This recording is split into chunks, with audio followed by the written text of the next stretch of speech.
Hello बच्चों, let's start this question. So this question says, for each of the questions, four choices have been provided. Select the correct alternative. If I is the current flowing through a conductor of resistance R for time t, then heat produced is given by. तो चलिए इस question को हम solve करते हैं। तो देखिए बच्चों, इस क्वेश्चन का जो आपका की कॉन्सेप्ट है, इस क्वेश्चन का की कॉन्सेप्ट है, ये क्वेश्चन आपका करंट इलेक्ट्रिसिटी पर बेस्ड है। ये क्वेश्चन आपका करंट इलेक्ट्रिसिटी पर आपका क्या है, बेस्ड है। और अब देखिए, अब हम इस क्वेश्चन को सॉल्व करते हैं। देखिए इस क्वेश्चन में लिखा हुआ है कि हमें क्या निकालनी है, हीट प्रोड्यूस निकालनी है। तो हीट जितनी भी प्रोड्यूस होती है, जो हीट होती है आपकी, इसको हम क्यू लिख सकते हैं।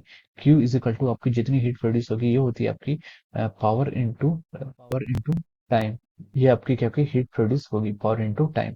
तो देखिए अब हम लिख सकते हैं यहाँ से Q is equal to P into T. और पावर जो होती है आपकी, पावर को हम डिफाइन करते हैं voltage across the terminal into its current, जितना उससे करंट फ्लो कर रहा है और आपका पोटेंशियल डिफरेंस। ठीक है, तो ये आ जाएगा आपका पावर को हम वी आई इंटू टी यहाँ से लिख सकते हैं। तो हमें यहाँ पर आर की टर्म में दिखानी है, तो हम लिख सकते हैं कि देखिए वी को नहीं, वी को हमें यहाँ से एक्सक्लूड करना है। तो हम जानते हैं कि वी इजिकल टू कितना होता है, आई आर होता है।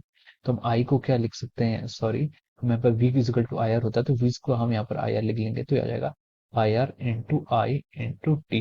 ये आपकी कितनी होती है, हीट एनर्जी। तो यहाँ से लिख सकते हैं आई स्क्वायर आर इंटू टी। तो ये क्या जाएगा आपका, ये आपका आ जाएगा हीट एनर्जी जितनी आपके यहाँ पर से फ्लो कर रही है। Heat produce is given by I square R into T. तो देखिए ऑप्शन सी में ये ऑप्शन आपको गिवन है। सो ऑप्शन सी क्या होगा, इसका करेक्ट ऑप्शन होगा। So I hope you all understood this concept. Thank you so much and all the best.